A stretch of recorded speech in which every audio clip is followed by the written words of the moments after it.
A soiled diary found in an attic. These are the pages from a diary written in the back of a maths workbook. The previous owner had retrieved it from their mother's possessions upon her death, where they entrusted it to me. It is unsure if the mother was the writer of this diary, as no name is mentioned and the cover has long been lost to time. This would become the first in my now extensive archive. May 8, 1991. They left me. Becca, Andrew, and Sarah all fucking left me here. They've left basically everything here, including me, and driven off while I was having a pee in the bushes. I had to go far away because I didn't want them to hear me. I've been sitting here for 6 hours and I'm not sure they're coming back. Just because they turned 16 before me doesn't mean they can treat me like this. It's not even funny, they're supposed to be my friends.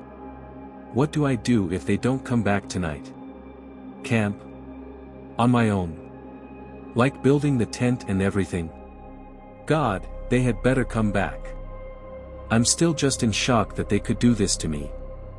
It's so mean and unfair, and they're supposed to be my friends. Weirdest part is I don't even remember hearing Andrew's noisy car driving off. God, he really needs to get a better car. It's getting late right now, so I have to figure out where I'm going to sleep tonight, because I'm guessing they are going to leave me for the night just to mess with me. June 8, 1991. Last night was awful. I didn't sleep. It was cold, it was wet, I slept on the ground with all the bugs and dirt just because the stupid tent is so complicated. I heard a dreadful scream too, and I know it's probably foxes, but it's still so creepy. Also, how do people in movies just make fire like that?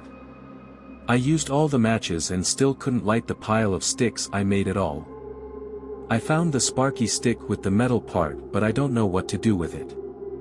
I bashed the two together for a solid hour and only got a couple of stray sparks. I'm now currently wearing all the jumpers I caught with me underneath my coat. I ate some of the jerky and crisps we had, but I'm going to need to get into the canned food and I don't even know how to open it, so that will be a problem when I come to it. I don't need to worry about things that aren't affecting me for now. When the hell are they going to pick me up? This is so mean of them. I don't know how long they think they can keep this going, but Mom knows I left with all of them. I'll be missed if they don't pick me up, and they will be in so much trouble. I'm going to try to make fire again. July 8, 1991. The dear woman visited me last night. She was really nice and helped teach me a few things. I was pretty scared when I saw her, but then she was really nice and her voice was so calm I didn't even notice she was completely naked.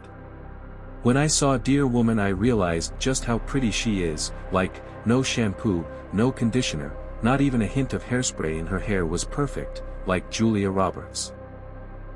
She wanted me to call her dear woman. Even when I asked her for her name she just kept saying dear woman, but I think Julie fits her so much better. She was so smart though, she knew all about starting fires, finding berries, and she was so good at showing me how the tent happens. She even taught me how to wash my hair out here in the woods like she does. I'm going to look so good when I'm back. Becca is going to have a fit. The only thing she didn't know much about was how to open the cans. I will probably tackle that problem myself later today. When Julie dear woman left she told me I shouldn't stay in this area because a dangerous cat that's going to be coming through soon. I told her I'm sure my friends will pick me up before that cat can get here. This camping thing isn't so bad when you have a warm fire and a warm tent and warm food. I don't remember having it before dear woman, but I even have a warm knitted blanket now. Ugh, I bet Becca is just laughing at me now with everyone.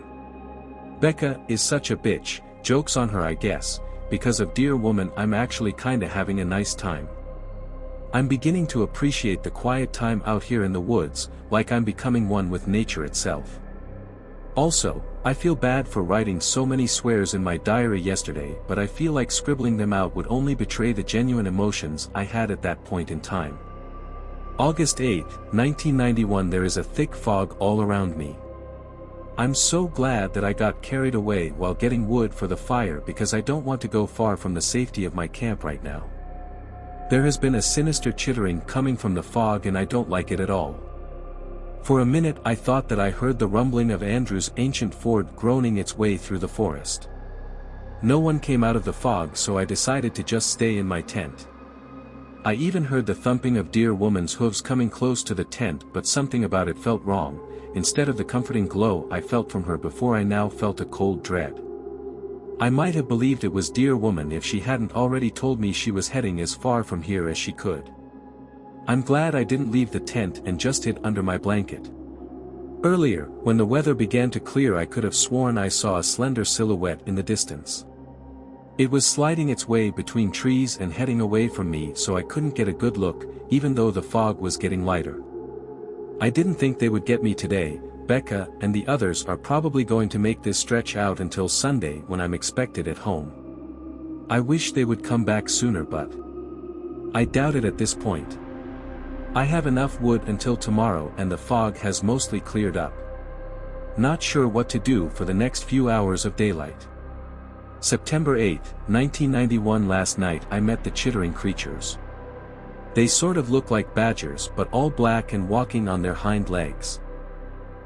Maybe a little more shorter than a badger would be on its hind legs, but I think that's the best description.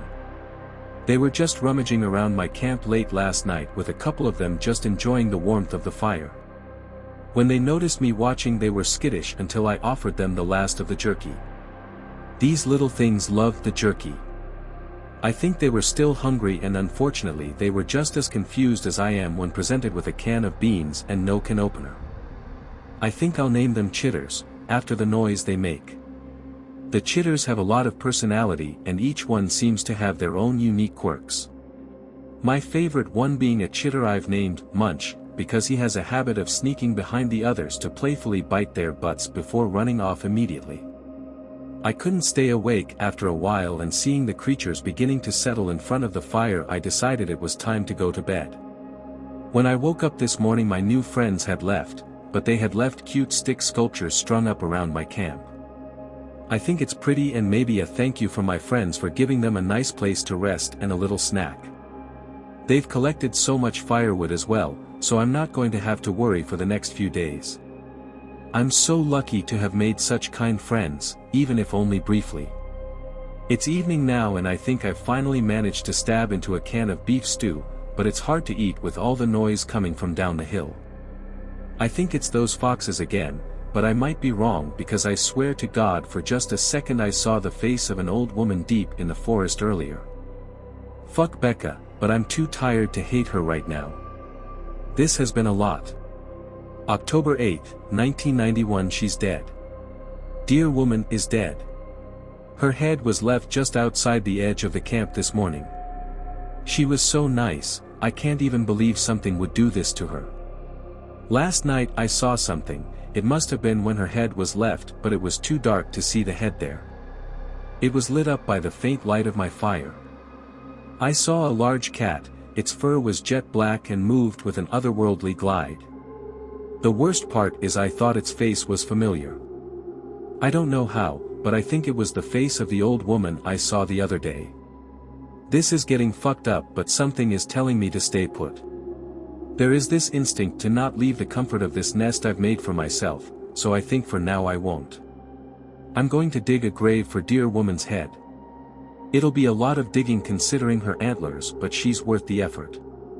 I have enough wood, I have enough food, and I'm sure they will come back to me tomorrow. If not, then I'm sure I will see my mom soon enough, because when I don't turn up tomorrow she is going to be here in a flash. November 8, 1991. The fire is still going, but I'm afraid I'm going to have to abandon it soon. I can hear Andrew's old Ford and Becca's voice out in the distance. I think they've forgotten where they left me, but I'm sure if I just head down the hill where they are I can lead them back to pick all the stuff up and I can get out of here. The fog is really thick again, but I have to at least try. My food supply won't last much longer and I just want to be home.